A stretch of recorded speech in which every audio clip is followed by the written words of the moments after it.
हे मुरली वाले श्याम आना होगा, हे मुरली वाले श्याम आना होगा। अरे सब भी चला जब बचाना होगा। द्रौपदी कह रही है भगवान श्री कृष्ण से, अब आपको आना होगा प्रभु, अब देर मत करिए, अब अस्मिता खतरे में पड़ गई है, अब मैं बचाने में असमर्थ हूं, आपको आना होगा। यहां तक कि भीष्म पितामह से कहती है, याद करिए वह दिन जब आप बोला करते थे अपने माँ गंगा से कि मैया यदि मेरे जीवन में ऐसा सीन आ जाएगा तो मैं कैसे बचूंगा स्त्री से, अपने ब्रह्मचर्य का रक्षा मैं कैसे करूंगा। तो माँ आपको क्या बोली थी, याद रखना जब भी कोई नारी आए सामने तो तुम उसमें अपनी माँ गंगा को देखना। मैं आज पूछती हूँ पितामह, क्या इस द्रौपदी में आपको आपकी माँ गंगा नहीं नजर आती है?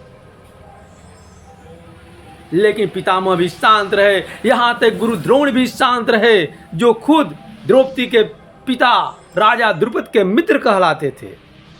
जब सारे लोग शांत हो गए, अंत समय अपने सदगुरु को याद करती है, अपने सदगुरु भगवान को याद करती है, श्री कृष्ण भगवान को याद करती है, भाई रूप में याद दिलाती है।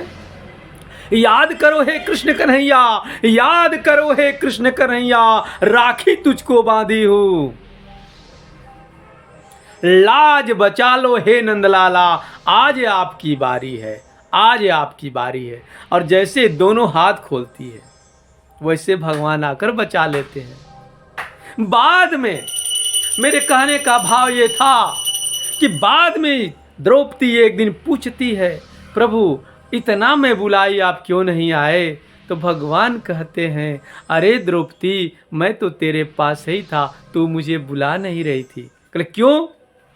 कभी मुझे मुरलीधारी, कभी गोवर्धनधारी, कभी मुझे किसी नाम से बुलाती थी, और एक हाथ से तुम अपने वस्त्र को, साड़ी को पकड़ करके खींचती थी, दुशासन से युद्ध करती थी, और दूसरे हाथ से मुझे बुलाती थी।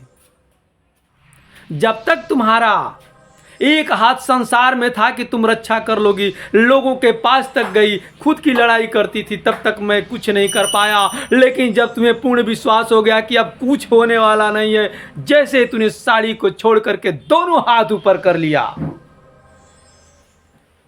तब मैं आया हूं। याद रखना, भगवान को बुलाना है, तज ममता अभिमान, सब कुछ छोड़ देना है,